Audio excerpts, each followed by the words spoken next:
한국 소설의 상하이 표상과 장소의 정치성, 전성욱 동아대학교 연구 목표. 본 연구는 근현대 한국 소설에서 상하이가 재현되는 양상을 분석함으로써 작가의 공간 경험과 사회 역사적 변화가 그 재현에 어떤 변수로 작용하고 있는지 살펴보려고 한다. 상하이라는 역사적 공간이 한국 소설의 장소로 서사화되는 과정에 개입되는 정치적 모의식을 고찰함으로써 근현대 한중 문학의 관련 양상에 있어 지금까지 비중 있게 논의되지 못했던 공간지리 서사화에 대하여 검토하려고 한다. 주요 섭의 인력거군 1925년에서부터 조정래의 정글만리 2013년 이르기까지 상하이를 소설의 주요 공간으로 하고 있는 작품들은 많다. 그러나 기존의 한중 문학 연구는 주로 만주에 집중되어 있었고 상하이는 최근에야 비로소 한국 근현대 문학 연구의 자장으로 들어와 있는 실정이다. 지금까지 일본이나 국민을 발신자로 하고 한국 문학을 수신자로 한 비교 문학 연구가 주류를 이루어 왔다. 특히 메이지 유신 이후 일본의 영향에 대한 연구가 압도적이었다. 그러나 근래에는 일방적인 영향 관계나 이 입사를 다루는 비교 문학 연구에 대한 반성과 더불어 언어횡단적 관점에서 문화의 수신과 발신이 가는 역동적인 상호교섭의 과정과 그 결과를 분석하는 쪽으로 연구의 방향 전환이 이루어지고 있다. 본 연구는 상하이의 문학 텍스트가 수용되는 양상을 다루지 않는다 하지만 작가들의 상하이 체류 경험이나 미디어를 통한 간접적 인식을 통해 그것이 그들의 작품의 어떠한 인식론적 골조를 드러내는가를 연구하고자 한다. 그리고 한국 소설이 재현해온 상하이의 면모를 일반적인 관점이 아니라 동아시아 근현대의 역사적 자장 속에서 한중 관계의 변천 과정을 고려하면서 그 재현의 양상을 논의할 것이다. 동아시아의 역사적 컨텍스트와 연동되는 상하이 재현 텍스트의 표상 정치를 연구하려고 하는 것이다. 그러한 표상화의 변천 과정을 통해서 동아시아의 정치적 역학이 한국 소설에 어떻게 영향을 미쳐왔는가를 검토할 수도 있을 것이다. 그렇다면 왜 상하이인가? 상하이는 동아시아의 근대적 전환에 있어 대단히 중요한 지리적 공간이다. 1840년 아편전쟁 이후에 중국에서 상하이는 제국주의 열강들의 각축 속에서 정치, 경제, 문화 면에서 국제적인 도시의 위상을 차지해왔다. 그야말로 상하이는 중국 근현대사의 역사적 과정을 압축하고 있는 공간이다. 상하이는 식민화 이전은 물론 일제강점기 이후에도 조선과 밀접한 관련을 맺어왔다. 식민화 이전에는 근대 문물을 수용하는 통례의 역할을 했고 식민화 이후에는 제국주의에 저항하는 탈식민의 저항과 운동을 기획하고 실행하는 장으로서의 공간이 바로 상하이였다. 그러나 중화인민공화국 건국 이후의 냉전체제 아래서 상하이는 남한과 단절되었다. 하지만 냉전의 해소와 국교 수립 이후 다시 상하이는 한국에 있어 중요한 교류의 동반자로 자리매김하고 있다. 상하이는 근대화의 과정에서부터 지금에 이르기까지 국제적인 정치 역할을 가장 적실하게 드러내는 문제적 공간이라고 할 수 있다.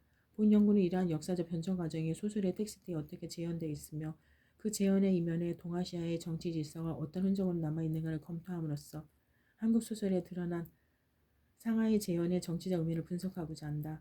지금까지 근현대 문학 연구에서 한중 문학의 관련 양상은 주로 만주라는 공간에 집중되어 있었다. 최근 들어 상하이에 주목한 근대문학 연구가 제출되고 있으나 아직은 구수나 다루는 범위에 있어서 대단히 한정적이라고 할 수밖에 없다. 소설에 있어서도 주로 작가론, 김강주의 집중이나 산발적인 작품론 아니면 상하이를 배경으로 한 특정 시기를 다룬 주체론적 연구가 대부분이다. 아직까지는 서사론적 관점에서 상하이의 공간 표상 자체에 대한 연구로까지 확대되지 못하고 있다.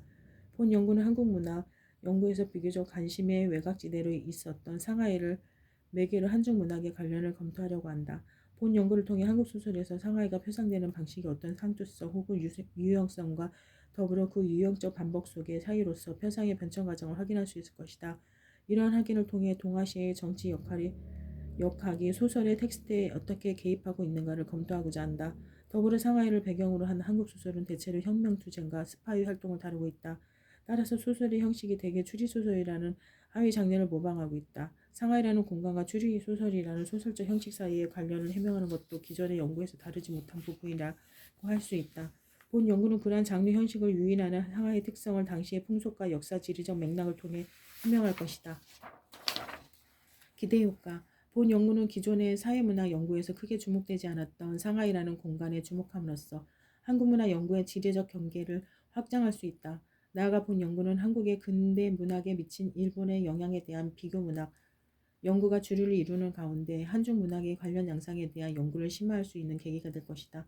원천 관계를 따지고 이입사의 관점에서 이루어졌던 비교문화 연구 사이의 한계가 근래에 와서 재검토되면서 이익과 수용에 발생하는 복잡한 이데올로기적 갈등과 투쟁의 문제에 대해서 관심을 갖게 되었다. 식민지기부터 한국의 소설에 등장하는 시작한 상하이는 당시 일본의 압도적 영향력 속에 작은 균열을 일으키는 매개적 변수의 공간이었다고 할 수 있다. 본 연구는 작가들의 상하이 체류와 체험에 주목하면서 그 매개 변수의 정치적 함의를 분석함으로써 한국 소설의 공간 정치적 독해에 있어 하나의 사례를 첨가할 수 있으리라 생각한다. 예컨대 상하이를 배경으로 한 김강주의 소설들은 식민과 탈식민의 복잡한 관계를 서사화하고 있다. 기존의 디아스포라 연구들이 여전히 민족의 시야에서 이산의 문제에 천착해온 면이 없지 않다. 그러나 김강주의 소설은 그런 민족주의적 이산의 구도를 내파하는 측면이 있다. 그것은 역설적으로 중층적인 의미 맥락의 공간이 상하이를 소박하게 그려내고 있는 그의 창작법과 무관하지 않은 것으로 여겨진다. 근대와 전근대, 민족주의와 제국주의, 혁명과 쾌락에 교차하고 충돌하는 상하이라는 중층적인 공간 속에서 그의 인물들은 이념적인 색채를 드러내지 않는 투명한 성격으로 표현되고 있다. 이로써 그런 인물들이 살아가는 장소에서의 상하이가 어떤 의미에서는 진정한 주인공으로 정경화되는 것이다. 이러한 도법은 그의 문화적 성과에 대한 판단이기 이전에 텍스트가 드러내는 중층적인 상하이의 공간 정치적 함의를 읽어내는 것이다. 기존의 한국 문화 연구에서 중국과의 관계는 만주에 집중되었다. 대단히 많은 수의 조선이 유이민들이 그곳을 삶의 터전을 해서 살았고 항일투쟁은 물론 오족협파의 이념이 관철되는 공간이 바로 만주였기 때문이다. 실제로 만주를 배경으로 많은 작품들이 나왔기 때문이다. 이에 반해 상하이는 주로 조선의 지식인들의 활동 공간이었다. 따라서 그들의 활동 역시 생존을 위한 생활의 문제라기보다는 지식인들의 활동을 주로 다루고 있다. 이런 차이의 해명은 공간학적 차이의 서사적 변형이라는 측면에서 주목할 만한 연구의 한 영역을 예시해 줄 것이다. 이 역시 한중 문학의 관련 양상에서 놓치지 말할 중요한 부분이라고 하겠다. 상하이라는 공간을 다룬 한국 소설들이 대체로 추리소설 형식을 사용하고 있는 것에 주목함으로써 식민지가 상하이라는 공간이 갖는 비현실성 혹은 탈현실성의 맥락을 해명하는 것도 서사의 형식과 내용의 관계에 대한 심취적 연구의 사례를 제시할 것으로 기대한다. 다시 말해 일제시기 조선의 혁명가나 몇몇 지식인들에게 상하이는 혁명과 독립을 모색하는 치열한 역사의 공간이었으나 소설의 허구적 상상력 속에 편입된 상하이는 음모와 계략, 밀월과 투쟁으로 흥미로운 비현실적 장르 소설적 공간이었던 것이다. 따라서 본 연구를 통해 식민지의 장르 문학에 대한 연구에 있어서도 새로운 공간학적 관점을 제공해 줄 수 있을 것이라 기대한다. 본 연구는 한편으로 학술교류를 통해 중국 쪽 연구자들로부터 한중 문학의 관계에 대한 관심을 이끌어낼 수 있으리라고 생각한다. 연구 요약.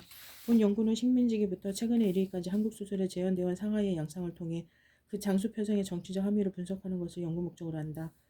그동안 한국의 근대문화 연구에서 주로 일본과의 영향관계에 대한 비교문학적 연구가 충실했던 데 반해 중국과의 관련성을 해명하는 연구는 많지 않았다. 중국을 연구 대상으로 한 연구에서도 만주에 주목한 연구가 압도적이었다. 한국 문화 연구에서 상하이에 대한 주목은 단지 연구 영역의 확대에 국한되지 않는 보다 근본적인 이유를 갖는다. 그것은 동아시아의 근현대사에서 상하이가 갖는 역사적 의미에서 기인한다. 상하이는 중국의 근대화 과정을 압축하고 있을 뿐만 아니라 동아시아의 근대에 있어 대단히 중요한 지리 공간이라고 할 수 있다. 상하이를 배경으로 한 작품들 중에서 주목할 만한 작품이 다수를 이루지만 연구는 많지 않은 편이다. 그것은 아마도 냉정기의 국교 단절이 한중 문학의 관련 양상을 연구하는 데 미친 영향과 무관하지 않을 것이다. 본 연구에서 주목하는 작품은 다음과 같다.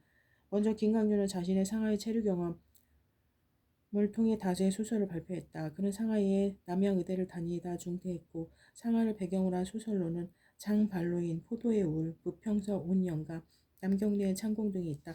상하이를 배경으로 한 그의 소설들은 민족이나 이념보다는 상하이라는 근대성의 공간에서 주조된 욕망의 문제를 살펴볼 수가 있다. 이와 같은 대중문화적 경향의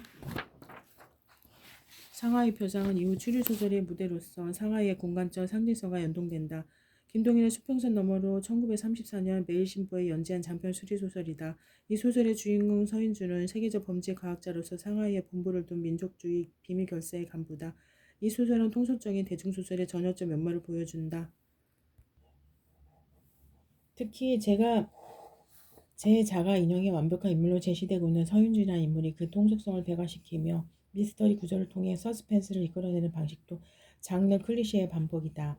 이런 면모는 상하이를 소설의 배경으로 하고 있으며 국제적인 첩보전을 줄거리로 한 김대성의 태풍에서도 그대로 확인할 수 있다. 이나의 잔편 합의로 역시 1937년에 상하이를 배경으로 한 조선인 형사가 조선인 청년예술가 집단 보이미안 구락부의 연쇄살인을 추적하면서 겪게 되는 일련의 사건을 다룬 추리소설이다. 추리소설이라는 소설의 하위 장르와 상하이라는 공간의 조합은 국제 정치적 차원에서 긴장감을 안고 있던 상하이의 역사성이 대중적인 장르 소설의 서사화를 통해 어떻게 탈색되는가를 검토할 수 있게 해준다. 시문은 상하이를 거쳐 항주로 가 지강대학에서 3년간 수학했다. 시문의 동방의 A는 조선의 혁명을 위해 상하이에서 활동하던 남녀를 주인공으로 한 장편 소설이다. 아나산의 상해의 교훈은 상하이에서 공산주의 운동에 가담하고 있는 한 청년의 경험을 통해 외지인의 자각을, 다시 말해 상하이에서의 타자화된 조선인의 자각을 그린 소설이다.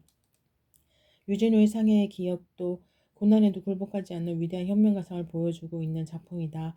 조벽암의 불멸의 노래나 공손에게 상하이에 두고 온 사람들도 혁명적 인물을 다룬 소설로 위의 소설들과 같은 계열의 작품이다. 주요접은 1920년 형인 주요한과 함께 상하이로 와 1927년에 호광대학교 영문학과를 졸업했다. 그는 상하이의 하층민의 비참한 생활상을 그린 인력거군과 살인을 발표했다.